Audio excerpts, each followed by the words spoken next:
Part of our challenge as an organization is that we really have designed our model to be different than what is out there. My life before the Jewish Recovery Houses was a turmoil. For most of my life, I lived as an alcoholic and an addict. I had heard of halfway houses before, but to me that was like something in like a bad movie. I had heard stories about other halfway houses where people were piled on top of each other, and virtually no services offered. Here I had the opportunity to have therapy once a week. A rabbi stopped by once a week, if not more.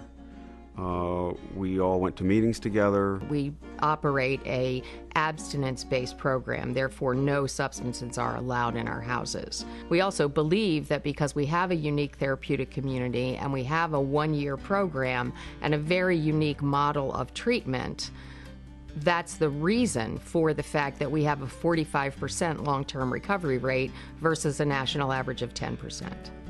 This is critical in the early stages of recovery. The people are already feeling embarrassed, ashamed, rejected, and the fact that they walk into these houses and are immediately embraced and encouraged into their recovery makes all the difference in the world. You walk in this house, you have a feeling of spirituality and warmness that you just don't have anyplace else.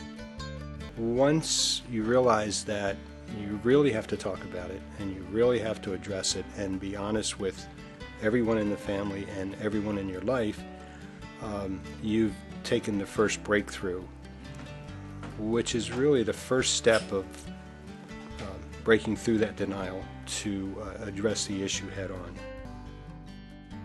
Next to giving a life, the best thing you could do is save one. And I found that the people that I've met in recovery have the warmest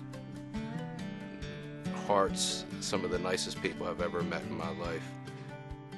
They usually got into trouble with substances because that made them feel better. It helped allay the pain.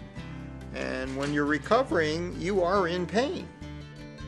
I have an incredible job today. I work for one of the largest companies in the country, and they appreciate me.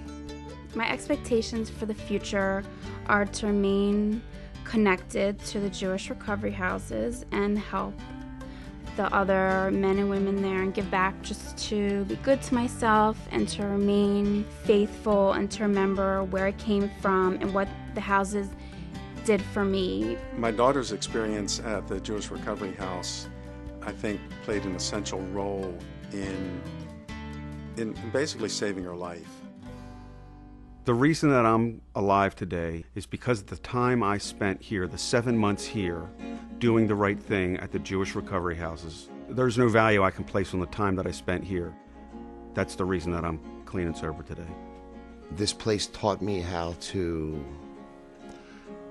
be a man, be a son, be a brother, be a friend. It really did, and I owe a lot, more than I could ever give back to this place.